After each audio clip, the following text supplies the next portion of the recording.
अस्सलाम वालेकुम friends and welcome to Ababeel. दोस्तों आज की वीडियो में हम आपको पाकिस्तान आर्मी के ranks, insignia, basic pay scale और पाक आर्मी के स्ट्रक्चर के बारे में बताएंगे। इसके अलावा हम आपको ये भी बताएंगे कि पाक आर्मी के रैंक्स एयरफोर्स और नेवी के किन रैंक्स के बराबर हैं। तो दोस्तों वीडियो एंड तक ज़रूर देखिएगा क्योंकि आपके इल्म में बहुत ज़बरदस्त इजाफा होने वाला है।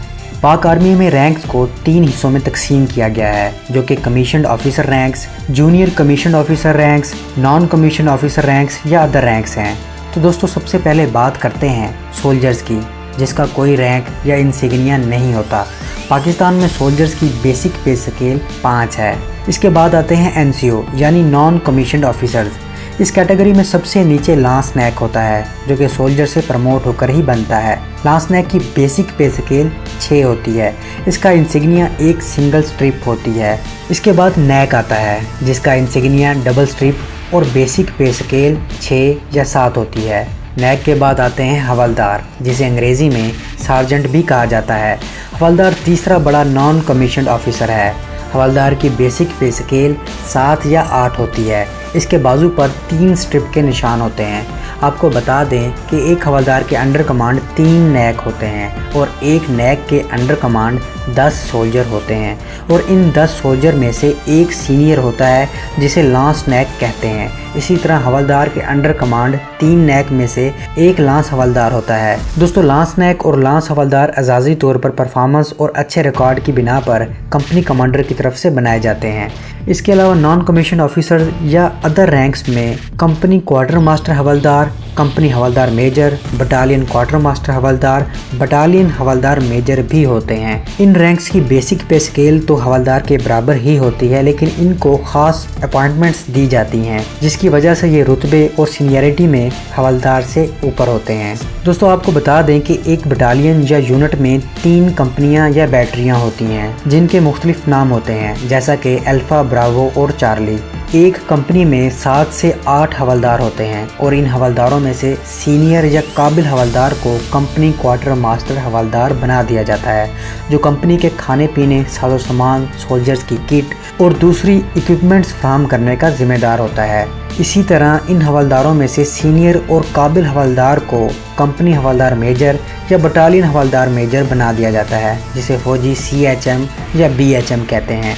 CHM यानी कंपनी हवलदार मेजर कंपनी के डिसिप्लिन, मोराल और ट्रेनिंग का जिम्मेदार होता है। यही वो शख्स है जो सुबह और शाम को अपनी कंपनी को इकट्ठा करता है और रिपोर्ट अपने सीनियर को देता है। सुबह और शाम को फौजियों की हाजिरी लगाने को फालिन कहते हैं और CHM ही वो शख्स है जिसकी मिन्नत तरले करके फौजी आउटपास या छुट्टी ले सकते हैं। दोस्तों इसी तरह पूरी बटालियन, यूनिट या रेजिमेंट में 24 से 29 हवलदार होते हैं और इनमें से सीनियर हवलदार को बटालियन क्वार्टर मास्टर हवलदार बना दिया जाता है। RQH पूरी बटालियन के खाने पीने, साजो सामान और इक्विपमेंट्स का जिम्मेदार होता है और इसी तरह पूरी बटालियन के डिसिप्लिन को बरकरार रखने के लिए सबसे सीनियर या क्वालिफाइड हवलदार चुना जाता है, जिसे बटालियन हवलदार मेजर या रेजिमेंट हवलदार मेजर कहते हैं। और यही शख्स यूनिट या बटालियन का सबसे पावरफुल हवलदार होता है और रोज़ाना सुबह और शाम को बटालियन की फालिन करता है और कंपनी हवलदार मेजर से कंपनी की रिपोर्ट लेता है और अपने सीनियर को देता है। दोस्तों इसके बाद JCO कैटेगरी आती है, यानी कि junior commissioned officer. Junior commissioned officer में सबसे नीचे नायब सूबेदार होता है, जो कि सीनियर हवलदार में से क्लासेस और कोर्सेज पास करने वाले को बनाया जाता है। कैवलरी यूनिट्स में नायब सूबेदार को नायब रिसालदार भी कहा जाता है। नायब सूबेदार की बेसिक पे स्केल 13 से 14 तक होती है और इसका इंसिग्निया एक स्ट्रिप के साथ एक क्राउन या पीप होती है और ये शख्स बटालियन हवलदार मेजर या रेजिमेंट हवलदार मेजर से रिपोर्ट लेता है और अपने सीनियर को देता है, या यूँ कह सकते हैं कि बटालियन हवलदार मेजर इसके अंडर कमांड होता है। इसके बाद आता है सूबेदार, जिसका इंसिग्निया एक स्ट्रिप के साथ 2 क्राउन होते हैं। सूबेदार को अंग्रेजी में वारंट ऑफिसर भी कहते हैं, जिसकी बेसिक पे स्केल 15 होती है।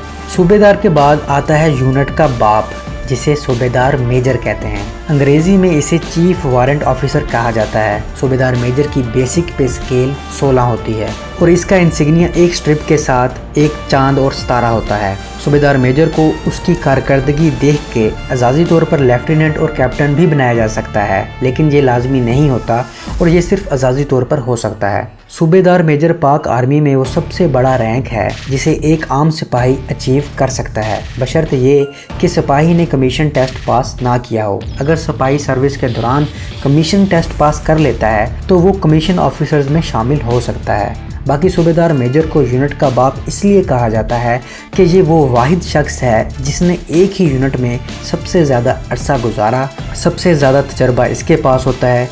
यही वो शख्स है जो कभी सोल्जर हुआ करता था लेकिन वक्त के साथ साथ आज 16वें स्केल का ऑफिसर बन चुका है और यूनिट इसी के एक इशारे पर है। दोस्तों, यूनिट में कमीशन्ड ऑफिसर्स हर 2 साल बाद चेंज होते रहते हैं, लेकिन इस शख्स ने अपनी पूरी ज़िंदगी इसी यूनिट में गुजारी होती है और ये शख्स यूनिट की एक एक ईंट से भी वाकिफ़ होता है।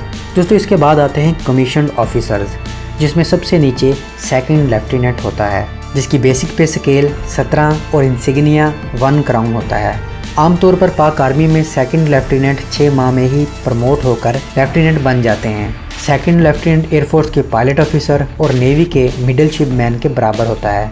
दोस्तों, सेकंड लेफ्टिनेंट जब पास आउट होकर यूनिट में आता है तो इसे 1 महीने के लिए सोल्जर्स के साथ रहना और खाना पीना होता है। इसके बाद आते हैं लेफ्टिनेंट, जिनकी बेसिक पे स्केल भी 17 होती है। इनके शोल्डर पर 2 क्राउन होते हैं। लेफ्टिनेंट एयरफोर्स के फ्लाइंग ऑफिसर और नेवी के सब लेफ्टिनेंट के बराबर होता है। इसके बाद कैप्टन रैंक आता है जिसकी बेसिक पे स्केल भी 17 होती है, लेकिन ये सेकंड लेफ्टिनेंट और लेफ्टिनेंट से सीनियर होता है। कैप्टन के शोल्डर पर 3 क्राउन होते हैं और कैप्टन यूनिट में एक कंपनी को कमांड करता है। कैप्टन एयरफोर्स के फ्लाइट लेफ्टिनेंट और नेवी के लेफ्टिनेंट के बराबर होता है।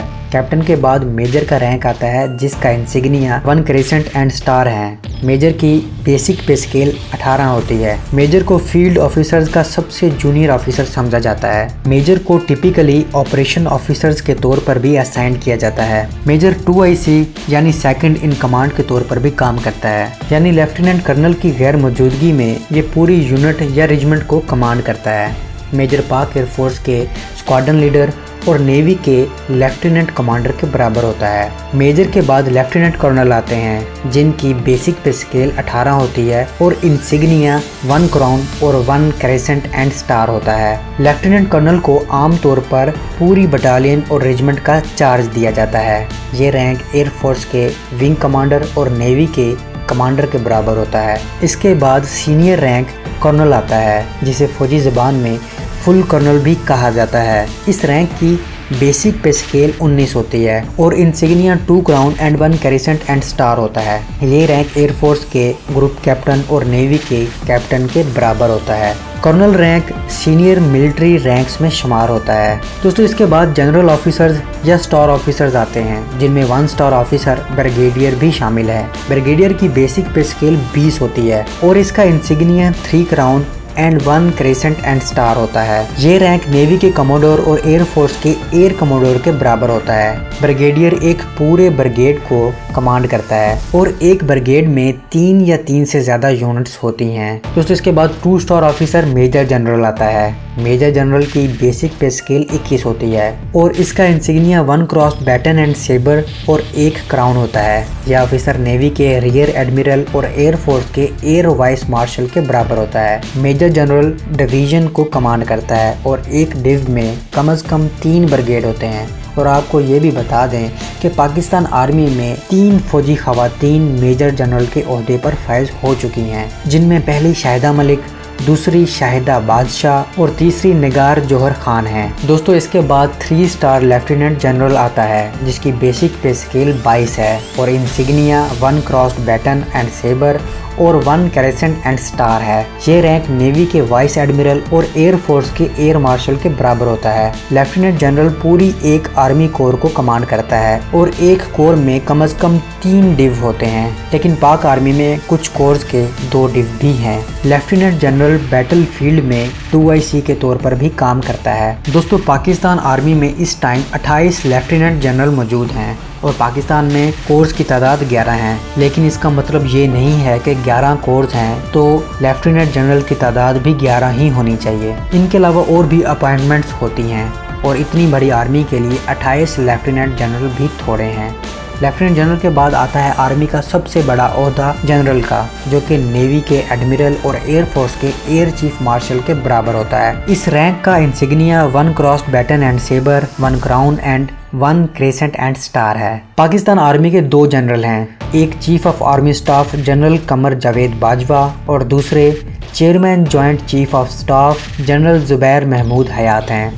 दोस्तों बात यहाँ ख़त्म नहीं होती, 4 स्टार ऑफिसर के बाद 5 स्टार ऑफिसर भी होता है जो कि फील्ड मार्शल कहलाता है। ये जनरल से भी बड़ा रैंक है और इसका insignia 2 crossed baton, 1 crescent star और दोनों साइड पर बलूत के पत्ते होते हैं। पाकिस्तान आर्मी में अब तक एक ही फील्ड मार्शल रहा है जो कि जनरल अयूब खान थे। अब आपके जहन में ये बात ज़रूर आएगी कि ये रैंक अब तक सिर्फ एक ही शख्स को क्यों मिला, बाकियों को क्यों नहीं मिला। तो आपको बता दें कि ये रैंक उन जनरल को दिया जाता है जो जंग के दौरान कामयाब लीडरशिप करते हैं और जंग में एक से ज़्यादा ममालिक की आर्मी को कमांड करते हैं। अयूब खान ने वार में किसी दूसरे मुल्क की आर्मी को कमांड नहीं किया, ताहम इन्होंने ईरान और तुर्की की आर्मी को कुछ लेक्चर ज़रूर दिए थे और 1965 की जंग में कामयाब लीडरशिप भी की थी। तो इसलिए इन्होंने जनरल मूसा को आर्मी चीफ बनाकर अपने आप को फील्ड मार्शल के ओहदे पर प्रमोट कर दिया। तो दोस्तों उम्मीद है आपको ये वीडियो पसंद आई होगी। जाते जाते हमारे फेसबुक पेज और ट्विटर अकाउंट को भी ज़रूर फॉलो कीजिएगा। मिलता हूँ एक नई वीडियो के साथ, तब तक के लिए इजाज़त, अल्लाह हाफ़िज़।